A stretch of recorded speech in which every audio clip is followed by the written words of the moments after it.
Parece que no estamos tan lejos de que la inestabilidad financiera global se convierta en una preocupación de primer orden para el ciudadano de a pie. Se ha llegado a un punto en el que, en Estados Unidos específicamente, las personas que están detrás de estas grandes empresas tecnológicas, las más grandes de las empresas de tecnología, son también los principales donantes de los dos partidos políticos estadounidenses. Ya sabes, tienes a Peter Thiel en el lado republicano, Reid Hoffman en el lado demócrata y a Eric Schmidt en el lado demócrata.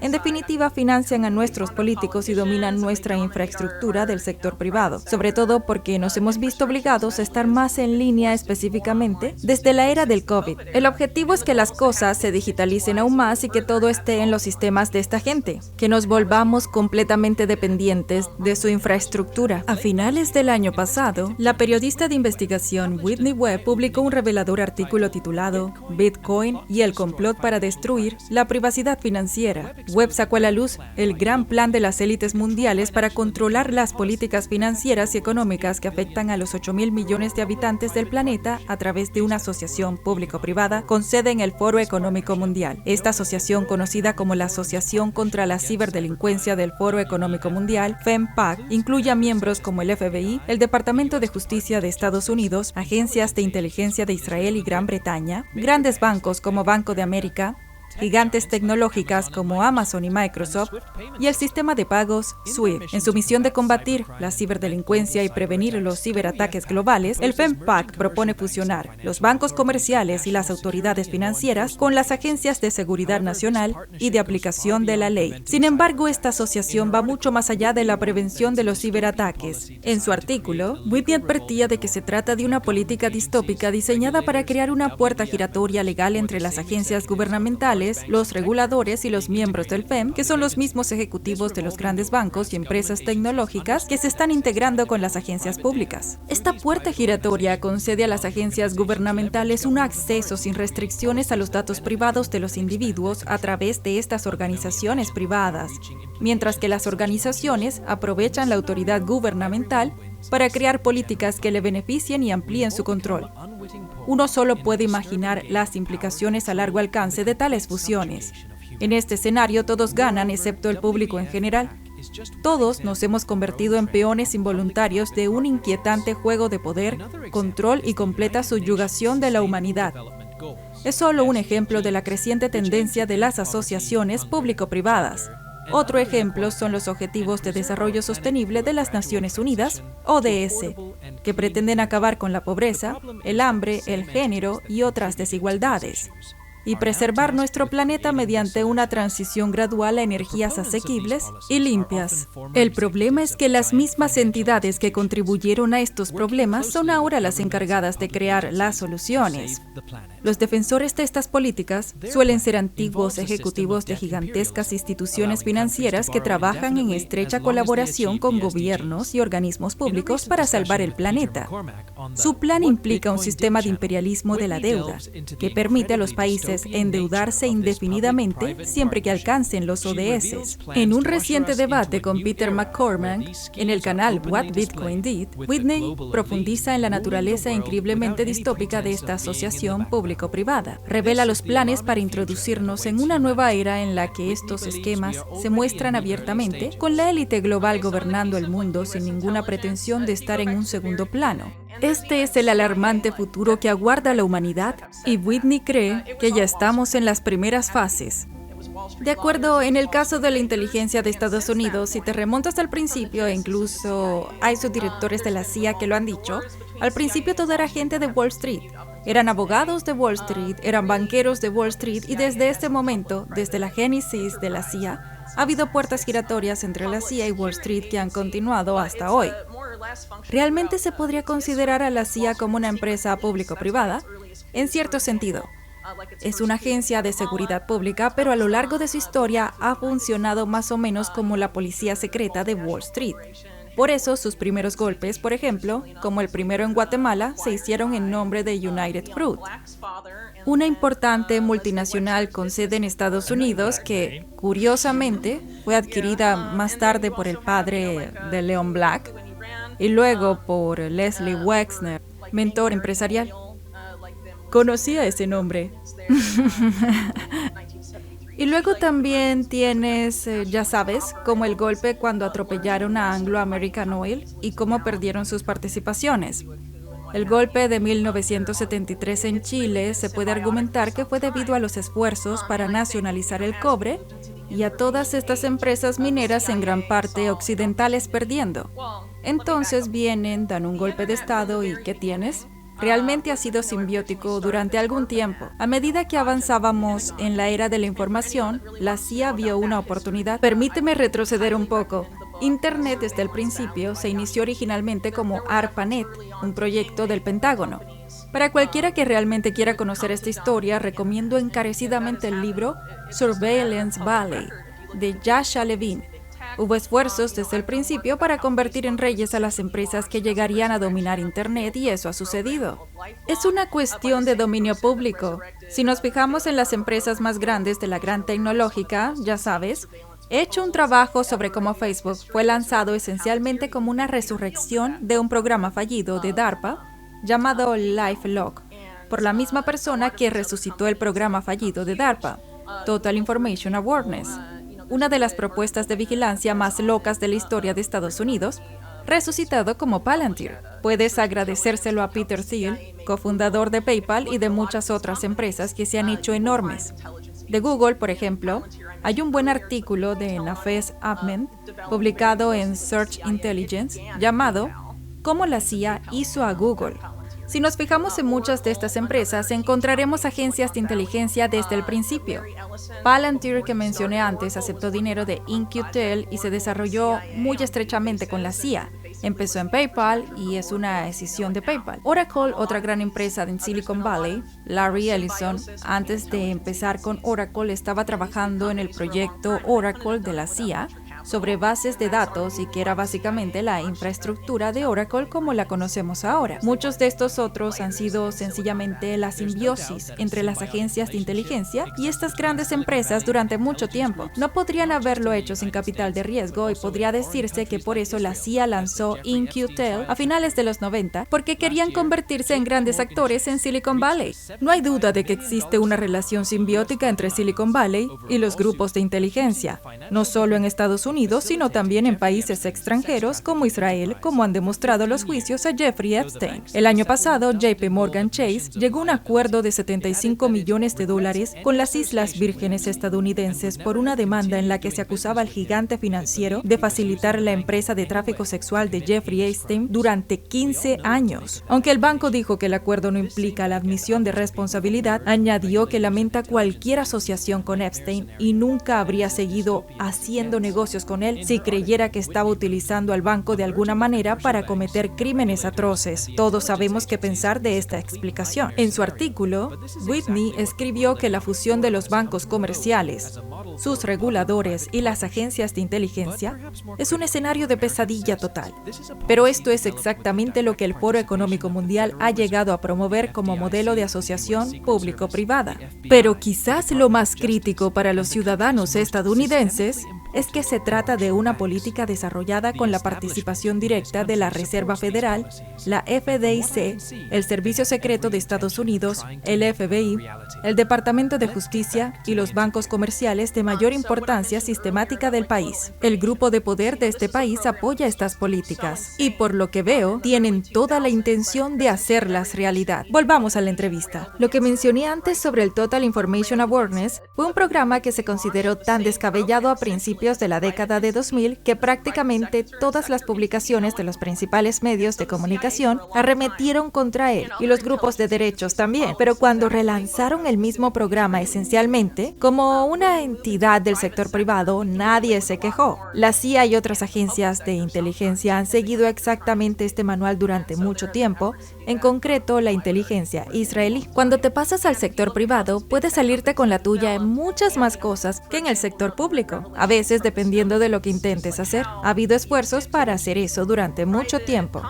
Si nos fijamos en cómo se han desarrollado estas grandes empresas tecnológicas, tenemos, por ejemplo, las revelaciones de las filtraciones de Snowden. Se muestra cuántos de tus datos se están vendiendo o pasando a la inteligencia de Estados Unidos. estas empresas privadas para la vigilancia sin orden judicial. Han colaborado en esto durante mucho tiempo. Creo que realmente no ha habido suficiente escrutinio de eso y yo diría que muchas de estas empresas operan más a menudo que no como frentes de inteligencia. Y se ha llegado al punto de que en los Estados Unidos específicamente, la gente detrás de estas grandes empresas de tecnología, las más grandes de las grandes empresas de tecnología, son también los principales donantes a los dos partidos políticos de Estados Unidos. Tienes a Peter Thiel en el lado republicano, tienes a Reid Hoffman en el lado demócrata y Eric Schmidt en el lado demócrata. Ellos financian a nuestros políticos y dominan nuestra infraestructura del sector privado, sobre todo porque nos hemos visto obligados a estar más conectados específicamente desde la era del COVID.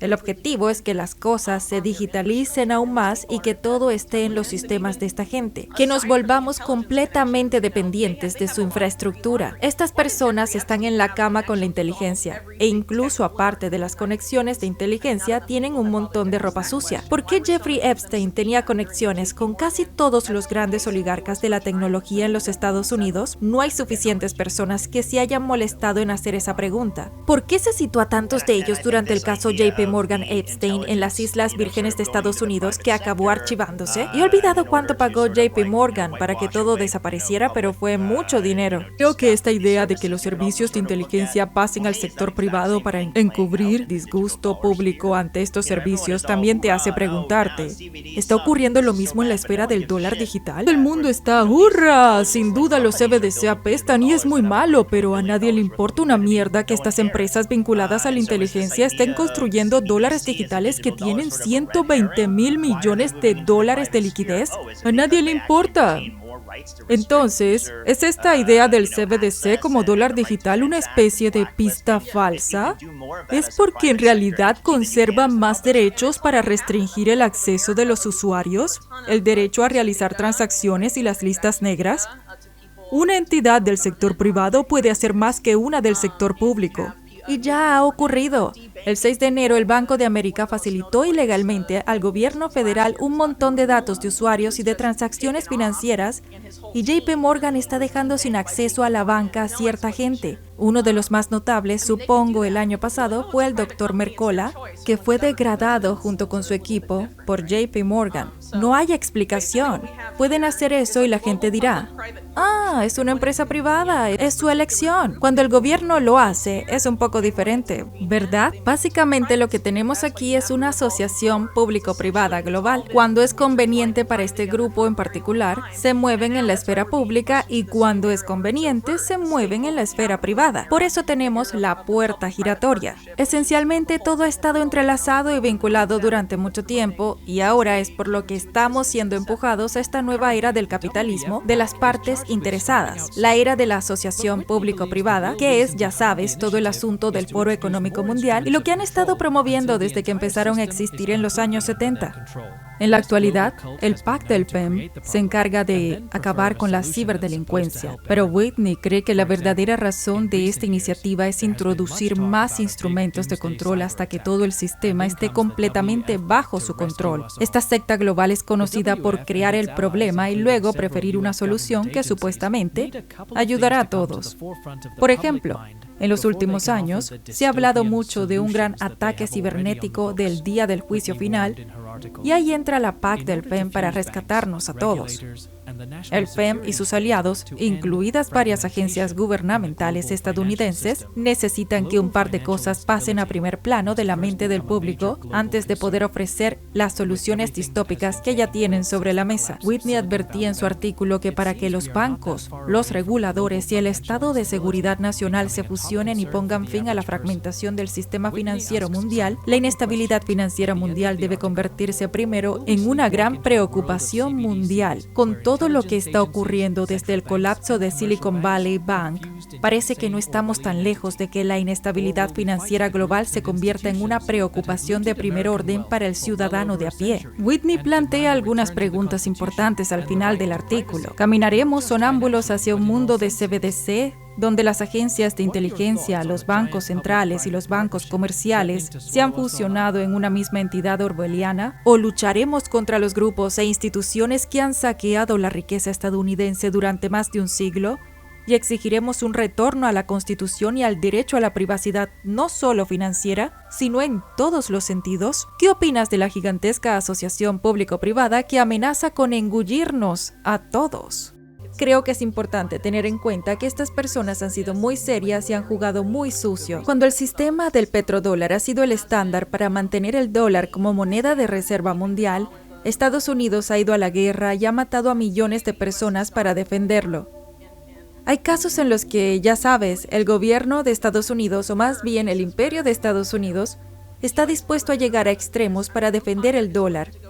La idea de que se quedaran de brazos cruzados y dejaran que se produjera la desdolarización sin tener un plan en marcha, sobre todo sabiendo que no podían mantener esto indefinidamente y que el mundo iba a pasar en algún momento a una economía post-petróleo, creo que es importante tener en cuenta que estas personas han sido muy serias y han jugado muy sucio. Las recientes especulaciones en torno al acuerdo del petrodólar entre Arabia Saudí y Estados Unidos han suscitado un debate sobre su validez. Mientras algunos informes sugieren que el acuerdo está llegando a su fin, otros lo tachan de noticias falsas. Incluso se especula con que dicho acuerdo nunca existió, a pesar de que Arabia Saudí realiza la mayoría de sus transacciones petroleras en dólares estadounidenses. Los rumores cobraron fuerza a raíz de las publicaciones en las redes sociales chinas en junio, en las que se afirmaba que Riad había puesto fin a un acuerdo de 50 años con Washington, comúnmente denominado el Acuerdo de los Petrodólares. El término petrodólar se refiere a los dólares estadounidenses obtenidos por los países exportadores de petróleo mediante la venta de crudo, un concepto que cobró importancia a mediados de la década de 1970. Los orígenes del sistema del petrodólar se remontan a 1974, en medio de una crisis del petróleo en Estados Unidos, como informó Bloomberg. Esta crisis fue provocada por las sanciones de la OPEP contra Estados Unidos por su apoyo a Israel durante la guerra del Yom Kippur. Los precios se dispararon y Estados Unidos necesitaba un suministro estable de petróleo, lo que llevó al acuerdo con Arabia Saudí para realizar las transacciones petrolíferas en dólares. Whitney Webb, fundadora de Unlimited Hangout, aborda esta cuestión destacando la fortaleza del sistema del dólar estadounidense, que reside en su capacidad para mantener el poder adquisitivo a escala mundial a pesar de la inflación interna. Esto se pone de manifiesto cuando países como Argentina se destacan por las stablecoins frente a la inflación de sus monedas. Whitney considera que el posible declive del sistema del petrodólar no es un acontecimiento aleatorio, sino un cambio calculado con profundas implicaciones. Históricamente, Estados Unidos ha defendido ferozmente el dominio del dólar, recurriendo incluso a acciones militares como la invasión de Irak en 2003 y el cambio de régimen en Libia en 2011, en respuesta a los desafíos del petrodólar, lo que subraya su importancia para la estrategia económica estadounidense. Teniendo en cuenta esta historia, Whitney sugiere que es poco probable que Estados Unidos permita que la supremacía del petrodólar disminuya sin luchar. A medida que el mundo avanza hacia una economía post-petróleo, se espera que Estados Unidos implemente estrategias para mantener su influencia económica, posiblemente a través de nuevos sistemas financieros y monedas digitales. Presentamos a continuación fragmentos de la entrevista. En el caso de Arabia Saudí, deshaciéndose del petrodólar, se podría argumentar que Mohammed bin Salman desde hace algún tiempo se ha estado alejando del dólar mucho antes del anuncio oficial. Básicamente, cuando llegó al poder estaba tratando de llevar a Arabia Saudí a una economía post-petróleo y lanzó su Plan Visión 2030 y, ya sabes, hizo insinuaciones de que iba a tratar de alejar a Arabia Saudí del petróleo y en cierto modo se convertiría en líder de la cuarta revolución industrial, incluyendo la tecnología financiera. También hemos visto otros grandes actores en el petróleo de Oriente Medio, por ejemplo, específicamente los Emiratos Árabes Unidos, haciendo esencialmente lo mismo. Creo que es algo que se lleva planeando desde hace tiempo. Lo que es interesante es que MBS, tan pronto como llegó al poder durante la administración Trump, estaba muy cerca del yerno de Trump, Jared Kushner, quien, como sabemos por correos electrónicos que han salido a la luz desde entonces, estaba promoviendo la idea de stablecoins como una stablecoin oficial del dólar estadounidense.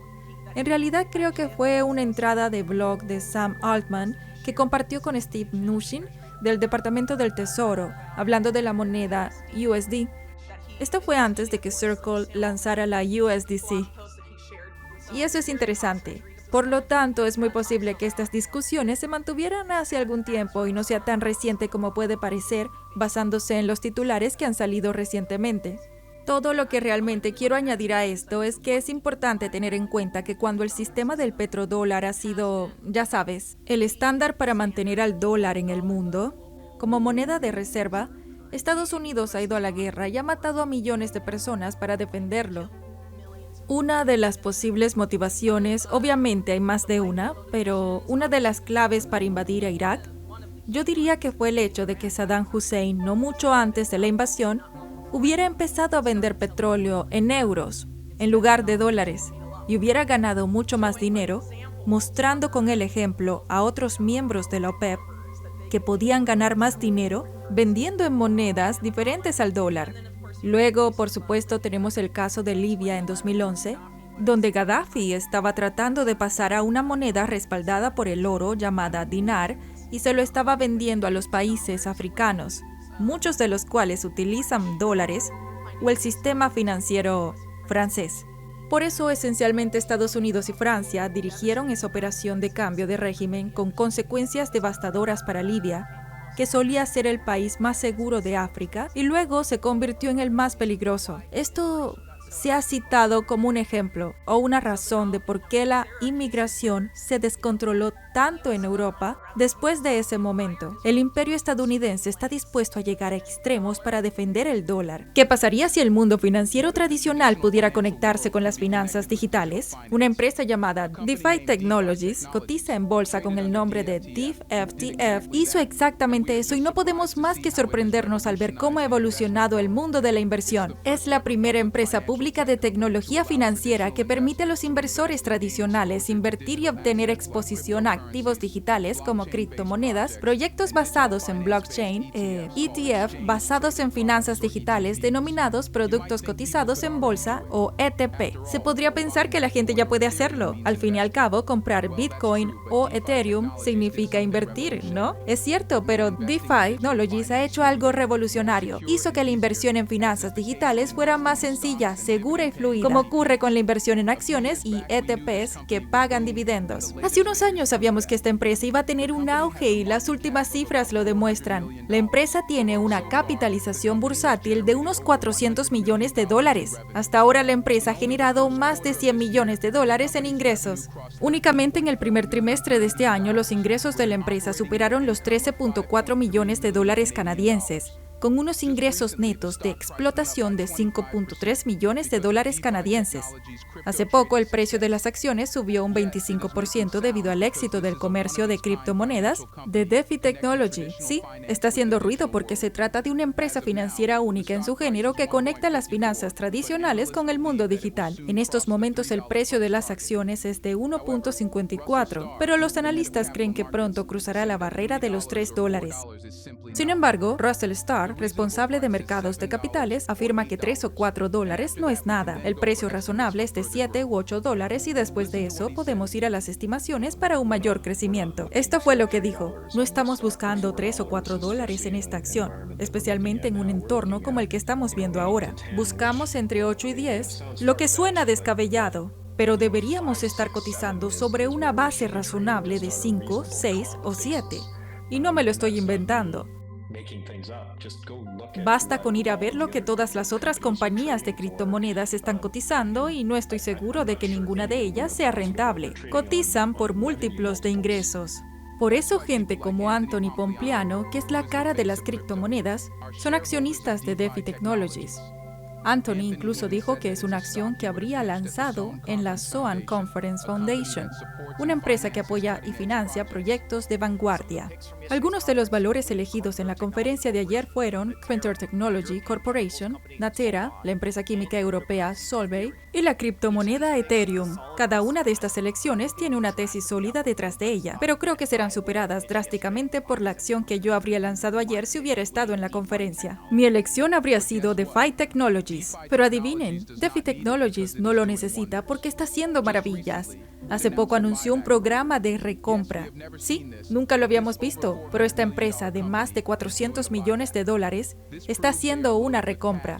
Esto demuestra que están cargados de efectivo y quieren asegurarse de que sus accionistas sepan que las acciones significan efectivo sólido. Curiosamente, el precio de las acciones de DeFi Technologies está actualmente infravalorado, lo que representa una oportunidad única para los inversores. Se trata de una oportunidad única de formar parte de un proyecto innovador que está llamado a transformar el panorama financiero. Invertir ahora en DeFi Technologies es como invertir en una empresa de gran crecimiento en sus inicios, lo que da acceso a los productos financieros innovadores y a las soluciones financieras descentralizadas del futuro. Escuchen lo que Russell Starr, jefe de mercados de capitales, dijo sobre el poder real en DeFi Technologies y a qué precio debería estar razonablemente. El 99% de las empresas del mundo cotizan a 20 veces los beneficios. Nosotros cotizamos a 3 veces los beneficios. Si no obtienes una valoración razonable del mercado de tus acciones, por supuesto, buscas formas de mejorarlo. Y si cotizas a 3 veces, como he mencionado, alguien podría pagar una prima del 300% por nosotros y estaría por debajo en relación con cualquier otra acción que cotice en Estados Unidos. Ahí radica la oportunidad desde una perspectiva de propiedad y de por qué deberías estar comprando las acciones. Del mismo modo, DeFi Technologies permite a los inversores invertir de forma segura en activos digitales y este es el futuro. Pero ¿por qué está infravalorada la empresa si es tan importante? Russell Starr lo respondió muy bien. Bueno, ¿por qué cotiza siempre tan barato? Mi respuesta es siempre la misma. Bueno, ¿por qué no lo compras? No lo entiendo. Es casi como si la gente viera una oportunidad de valoración como una debilidad. La gente ha ganado dinero durante más de un siglo en los mercados de capitales, encontrando acciones mal valoradas, poniéndose a largo en ellas y ganando mucho dinero. La pregunta que deberías hacerte es, ¿por qué no estoy añadiendo tanto como sea posible a esta acción en mi cartera? Porque, ya sabes, estábamos cotizando a 60 centavos, 50 centavos, 40 centavos, pero yo era muy audaz y muy alcista, y simplemente dije, chicos, la valoración siempre triunfará sobre los precios erróneos en los mercados. Yo diría que aún estamos ahí basándome en hacia dónde nos dirigimos y basándome en lo que he dicho. Países ya lo saben e intentan ser pioneros. Hasta ahora el ETF de BTC de Hong Kong tuvo sus mayores entradas en un día y el ETF de BTC de Australia ya está abierto. En cuanto a Estados Unidos, su actual presidente Joe Biden ha incluido en su campaña electoral el cambio hacia los activos digitales. Está más dispuesto que nunca a entender los activos digitales y sus comunidades, lo que significa que Estados Unidos pronto verá un cambio importante hacia las criptodivisas. Y Donald Trump tampoco viene despacio. Ha hablado con expertos en Bitcoin sobre idear una criptosolución para pagar la deuda estadounidense de 35 billones de dólares. Así que gane Biden o Trump, el mundo cripto ganará. Incluso Mastercard ha lanzado una nueva función llamada Crypto Credential para enviar y recibir criptodivisas de forma segura utilizando la plataforma Mastercard. PayPal también ha lanzado su stablecoin en Solana. Y sí, el mundo se está tendiendo hacia las criptomonedas y quienes no formen parte de ello perderán la oportunidad. Pero si has visto la CNBC, ya deberías saber lo importante que es DeFi Technologies. Acaba de aparecer en la CNBC como un nombre que vale la pena seguir. Fue la primera elección del presidente de EMG, Eric Jackson. Pero ¿hasta dónde ha llegado DeFi Technologies para traer la revolución criptográfica? Bueno, la filial de DeFi Technologies, Valor Incorporation, ha lanzado recientemente el primer y único ETP de Bitcoin con un rendimiento del 5.65%. Por ahora está disponible para inversores alemanes, pero las cosas no acaban aquí. Valor Incorporation, filial de DeFi Technologies, también ha lanzado Valor Hedera, con un ticker de HBAR, un producto cotizado en bolsa en colaboración con la Harsh Graph Association, una organización con sede en Suiza, centrada en potenciar un futuro digital. HBAR es en realidad la moneda nativa de Hedera y tiene una capitalización del mercado de 3.100 millones. Incluso DeFi Technologies adquirió Stillman Digital, un OTC Desk, líder y proveedor de liquidez de activos digitales. Tiene más de 15.000 millones de dólares en volumen de operaciones desde 2021, con 4.000 millones de dólares de eso ocurriendo solo en el primer trimestre de 2024. En la actualización corporativa mensual, la subsidiaria Valor informó que los activos bajo administración ascendían a la asombrosa cifra de 607 millones de dólares. y que también se habían pagado préstamos por valor de $25 millones. Se ha revelado que DeFi Technologies ha adoptado Bitcoin como su principal activo de reserva de tesorería. Compró 110 Bitcoins para iniciar esta estrategia, a la que seguirán más compras de Bitcoins para construir una tesorería sólida.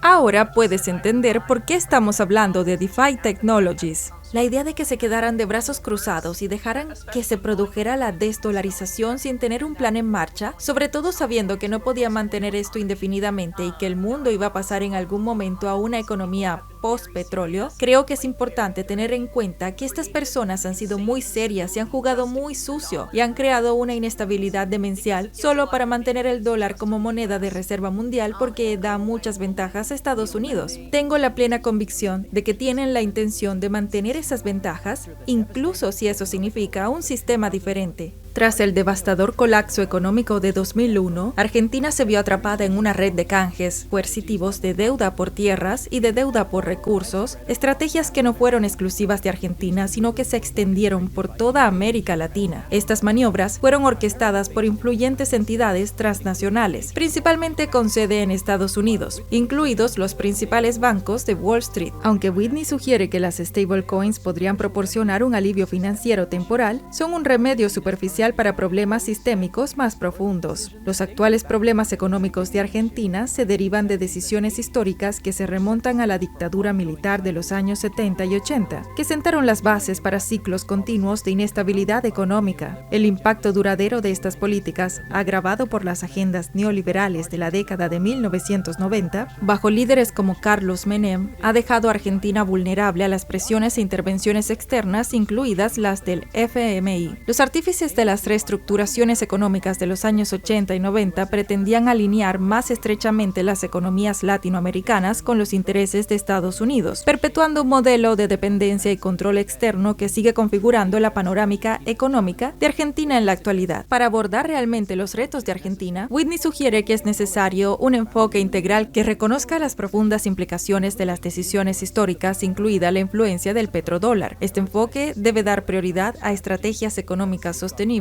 que salvaguarden la soberanía nacional, reduzcan la dependencia de actores externos y fomenten la estabilidad a largo plazo. El panorama general es que países como Argentina, el Líbano y varios otros en todo el mundo han sido un blanco de la guerra económica durante mucho tiempo. Argentina es un buen ejemplo. Se podría argumentar que comenzó en los años 70 y 80 con políticas económicas. Es decir, cuando Argentina estaba en su dictadura militar, algunas de las políticas económicas que adoptaron fueron completamente demenciales. Luego tienes durante los años 90 un gobierno neoliberal bajo Carlos Menem, que fue, en mi opinión, muy malo para Argentina. Todo esto culminó en el colapso económico de 2001, que podría decirse que fue consecuencia directa de estas políticas, tanto de la dictadura como de la presidencia de Menem. Tras el colapso de 2001, el FMI y otras entidades intervinieron animando a Argentina a participar en operaciones como el canje de deuda por tierras y de deuda por recursos. Esto ha estado sucediendo no solo en Argentina, sino en gran parte de América Latina desde hace mucho tiempo. Es esencialmente una apropiación de recursos, algo a lo que aludimos en este artículo y que esperamos explorar en próximos informes y en un libro, es que muchas de las personas sobre las que hemos escrito, tanto Mark como yo, diseñaron esto explícitamente. Inflar la deuda latinoamericana en los años 80 y 90 era una forma de vincular a América Latina a Estados Unidos o a intereses económicos transnacionales más amplios con sede en Estados Unidos, como los bancos de Wall Street. Ellos diseñaron mucho de eso. Así pues, la situación en Argentina no surgió de la nada. Por supuesto, el Banco Central de Argentina tiene mucho de lo que responder, pero eso tampoco ocurrió en el vacío. Los presidentes nombraban a los directores de los bancos centrales que luego hacían esas políticas. Incluso alguien como Javier Milei, que arremetió contra el Banco Central de Argentina, puso a un expresidente del Banco Central en un alto cargo de su gabinete. Son decisiones tomadas por políticos y como alguien que ha informado sobre Argentina desde el terreno, puedo decir que la corrupción allí es flagrante. Los políticos ni siquiera intentan ocultar lo corruptos que son. de una forma que no he visto en ningún otro lugar del mundo. Sinceramente, creo que lo que está ocurriendo en Argentina, donde la gente puede necesitar stablecoins debido a la situación económica actual, se diseñó para que fuera así. Fueron empujados a esa posición. ¿Y quién se beneficia de ello? Las mismas personas que, en mi opinión, crearon tanto el problema como la solución. El sistema de dólar estadounidense, fortificado por acciones militares y económicas estratégicas, se enfrenta ahora a nuevos retos en medio de potencias económicas emergentes y cambios geopolíticos. A medida que el sistema del petrodólar va en declive, las naciones recurren a diversos instrumentos financieros y monedas digitales para afirmar su soberanía económica en un panorama global cambiante, dando forma a complejas estrategias económicas para la estabilidad y la influencia. Si te ha parecido interesante este mensaje, por favor comparte tu opinión en los comentarios. Mi política tiende a ser, no confíes en los gigantes de Wall Street. ¿Por qué llegan a ser tan poderosos en Wall Street? Porque, ya sabes, son bastante despiadados y criminales. Así es como se asciende a la cima de esa esfera en particular. Basta con mirar cómo Larry Fink se ha comportado en los últimos 2 años. Era conocido como un defensor del ESG, ¿verdad?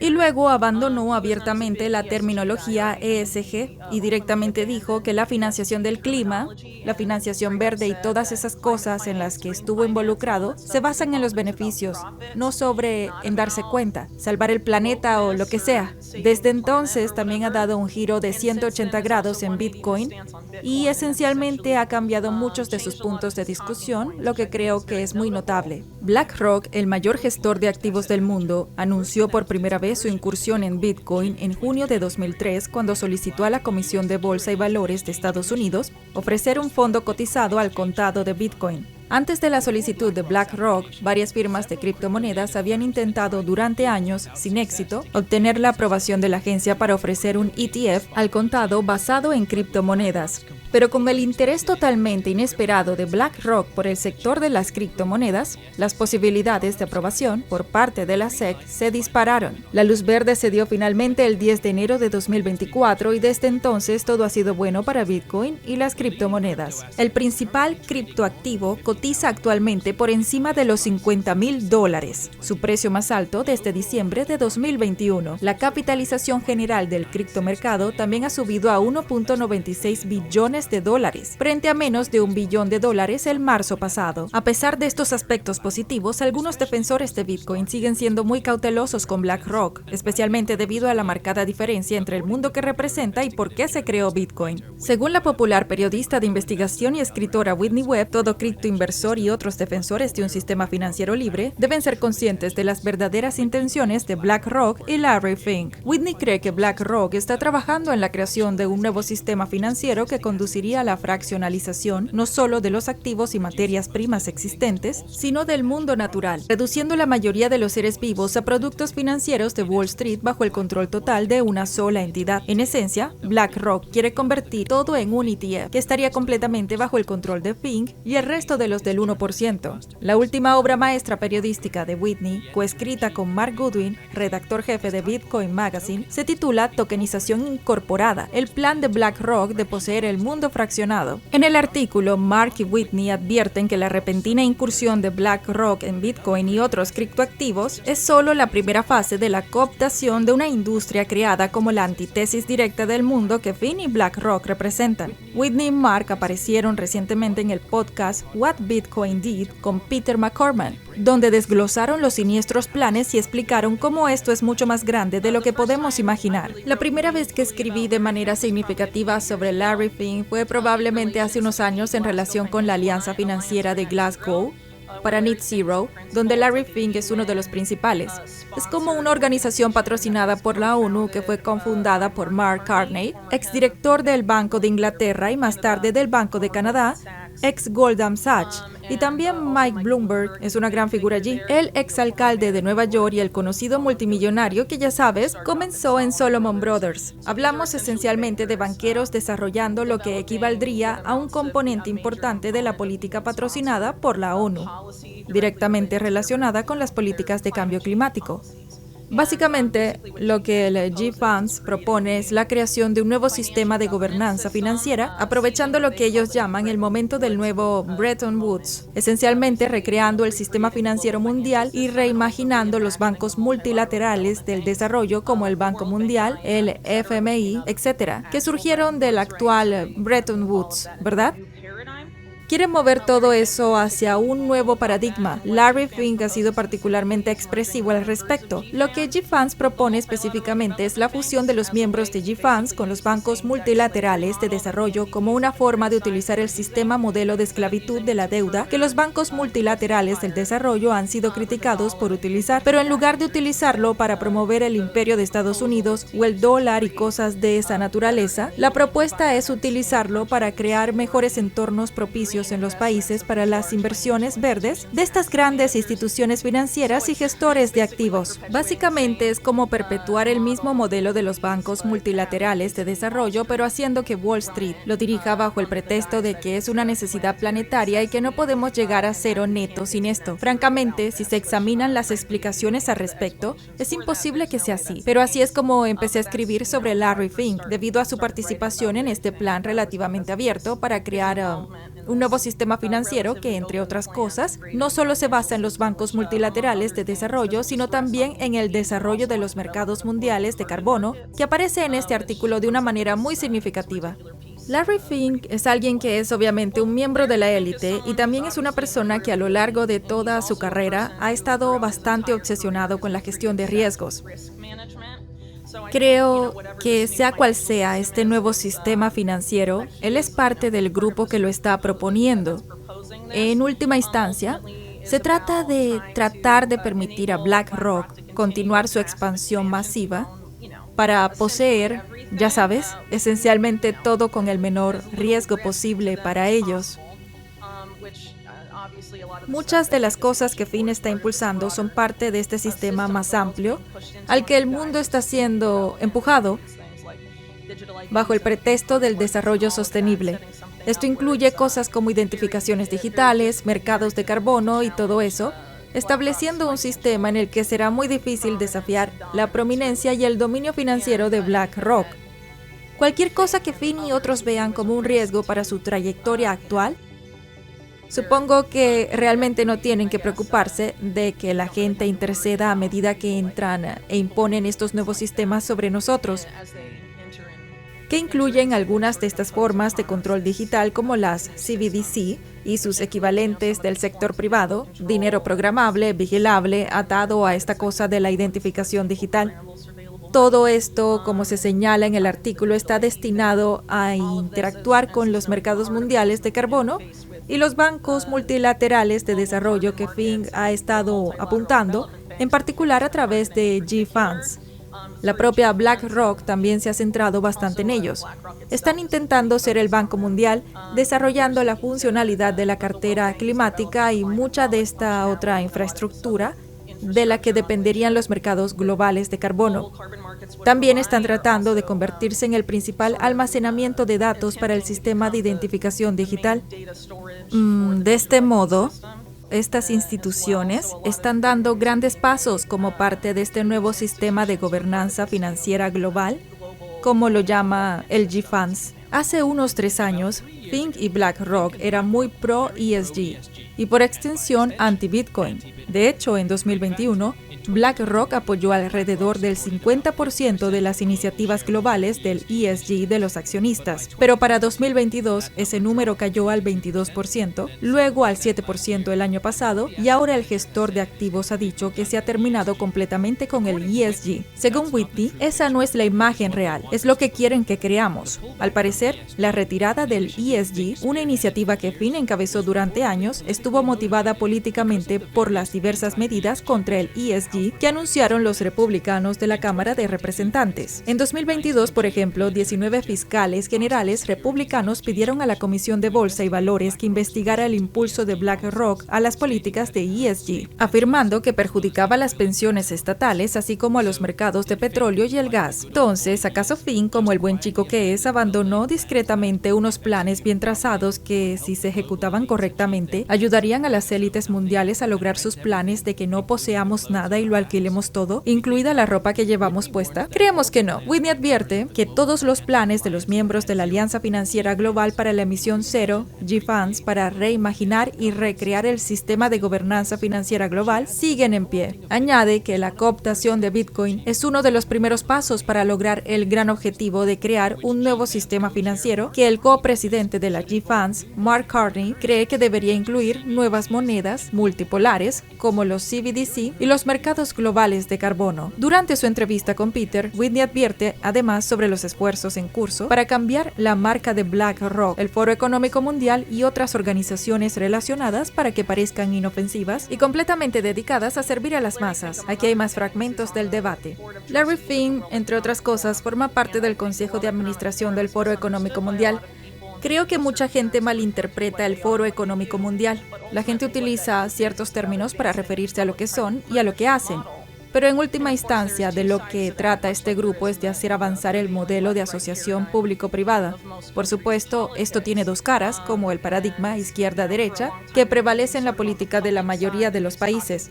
Durante mucho tiempo se han inclinado por el lado público y han utilizado argumentos destinados a atraer a la izquierda política, y como resultado han recibido muchas críticas. Así que si te fijas, gente como Finn y otros también han alejado su retórica de apelar a la izquierda política, inclinándose hacia el aspecto privado de la asociación público-privada y teniendo más puntos de discusión de derechas. En última instancia, todos están tratando de llevarte al exacto mismo sistema de identificación digital, dinero programable y vigilable y mercados globales de carbono. El mercado de carbono en particular es difícil de separar de la situación del cambio climático, pero la gente como Finn y otros en este espacio en particular van a tratar de comercializarlo como algo que puede hacer a la gente muy rica o permitirles un acceso rápido al capital mediante la tokenización de sus tierras y fraccionando su propiedad privada. Esto incluye cosas que no se han financiado antes, introduciéndolas en la cadena y utilizándolas como garantía, recibiendo préstamos de esta manera y todo eso. Hay muchos planes ambiciosos en este ámbito. Aparte de eso, la Fundación Rockefeller y otros grupos han impulsado la creación de empresas de activos naturales y hablan abiertamente de quintuplicar o sextuplicar la cantidad de activos del sistema financiero actual, incorporando lo que denominan activos naturales. Esto es algo así como la financiación del mundo natural, permitiendo a la gente vender los servicios de los ecosistemas y todo eso. Forma parte de un esfuerzo más amplio para introducir un mercado mundial de carbono. Creo que es interesante que se esté produciendo este cambio. Es una de las razones por las que a alguien como Javier Milei se le dio el escenario principal en el FEM y fue abiertamente elogiado por las élites del FEM, las mismas élites a las que supuestamente reprendía en ese discurso. Abrazaron la misión de Milei y dijeron, sí, deberíamos hacer que el sector privado lidere las asociaciones público-privadas y todo eso, pero en última instancia los sectores público y privado, tal como están representados en el FEM, están de acuerdo sobre el plan. Tal vez haya diferencias en cómo se aplica o cómo se vende a la gente, pero en última instancia, están de acuerdo en hacia dónde vamos en términos de identificación digital. Un libro mayor global, dinero programable y vigilable, ya sea emitido por el sector privado o por el Banco Central. Realmente los resultados finales son más o menos los mismos, pero hay un esfuerzo por cambiar el argumento de venta. Solo quiero subrayar la idea de que hay un precedente histórico, específicamente en los Estados Unidos, para cuando se intenta lanzar una política en particular o crear una entidad en particular. Si se rechaza por ser abiertamente parte del gobierno, se privatiza y nadie se queja. La gente piensa, debido a la retórica, «Oh, esto se está devolviendo al libre mercado». Pero estas empresas, Palantir es un ejemplo, se crearon con la participación del Estado, la participación de la CIA, ¿verdad? No es realmente el libre mercado, es amiguismo, es capitalismo de amiguetes, es cartelismo. Así que con alguien como Milei diciendo, sí, voy a entregar cosas al sector privado, no es que vaya al sector privado argentino, va a miembros extranjeros de un cartel bancario mundial que incluye algunas de las mayores instituciones de Wall Street, con un historial de corrupción documentado y verificable. Whitney cree que estamos asistiendo al cambio de imagen no solo de Fink y BlackRock, sino de toda la clase de la élite mundial del FEM. Definitivamente no es una coincidencia que el tema de la 54 reunión anual de Davos fuera reconstruir la confianza. La buena noticia es que saben que la gente está tras ellos y que tenemos el poder de detener sus planes. La mala noticia es que este cambio de imagen nos hará bajar la guardia hasta que sea demasiado tarde. Probablemente por eso Whitney Mark concluye en su artículo con una advertencia funesta para todos. Dice así: ¿permitirás que BlackRock construya el panóptico de Tokenized Earth con el dinero de la jubilación de los estadounidenses bajo el pretexto dialéctico de poseer a los liberales, conectando, sin saberlo, todos los aspectos de la propiedad a bases de datos centralizadas, jardines de identidad amurallados y activos de reserva fraccionalizados, transmitidos y emitidos en las blockchains privadas de los bancos de Wall Street? La nueva cara de la libertad económica es tu cara, junto con credenciales selectas, enviadas a una base de datos de propiedad privada, un libro de contabilidad para gobernarlos a todos, tu existencia reducida a una cadena, JSON, y tus posesiones mundanas reguladas y demarcadas por un QSIP. ¿Qué opinas de la entrevista de Whitney? Espero que hayas disfrutado del vídeo. Asegúrate de darle al botón de suscribirte para ver más vídeos increíbles como este. Esto ha sido Mentes Brillantes. Gracias por vernos.